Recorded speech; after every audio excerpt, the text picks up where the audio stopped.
And it turned out so well, I've never left. That guy's name was Ed Catmull. The group I went north to work for was a Lucasfilm computer division. Ed had gathered the most of the best computer graphics researchers in the world to work with him. I was amazed. I asked Ed, how are you able to get them all here? And he said simply, it's easy. I try to hire people that are smarter than myself. What a difference from the creative, stifling Disney I had just left. Everyone here was so creatively supported and challenged to aim for greatness. The work was so innovative and cool that I'd stay in my office animating for days on end, sleeping on a futon under my desk. I blossomed there. Steve Jobs was so impressed at what Ed and we all of us had built that he tried to get Apple to buy us. But they said no. And a short time later, Apple fired Steve Jobs from the company he created. And guess what? He ended up buying our group himself from Lucasfilm, out of his money in his own pocket. And in 1986, we formed a company called Pixar.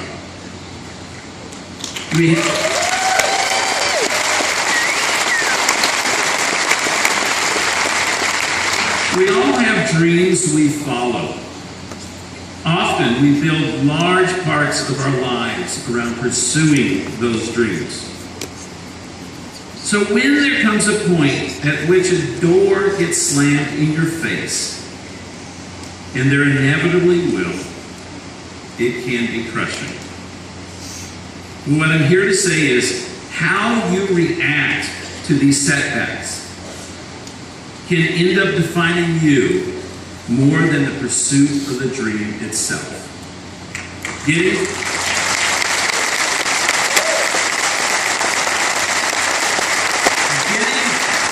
Getting fired from Disney was really painful, but it was one of the best things that ever happened to me. There are two lessons I learned from that. First, follow and trust your passion.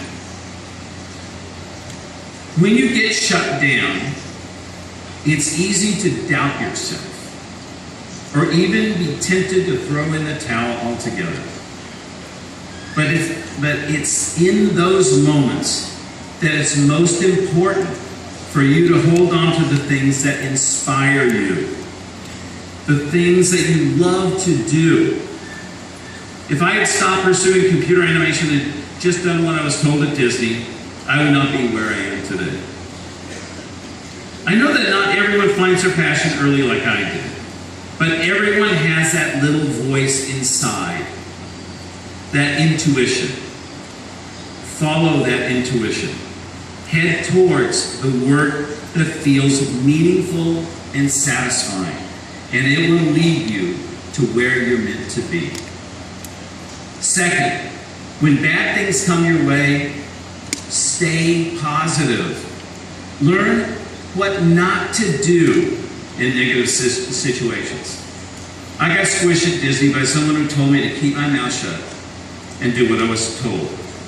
And it's interesting, at that moment, I remember this, at that moment I told myself, if ever, I actually was saying whenever because I was so confident, whenever I was in charge, I would never, ever say to a young person who's trying to make a film better what that person just said to me.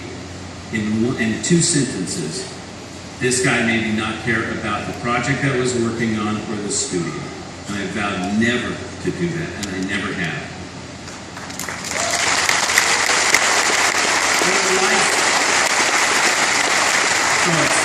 Life's way too short to hang out with squishers like that.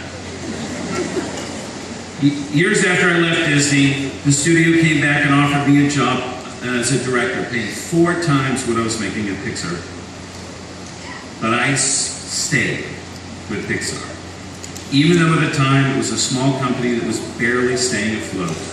I did it because we were doing this incredible groundbreaking work that no one had ever done before.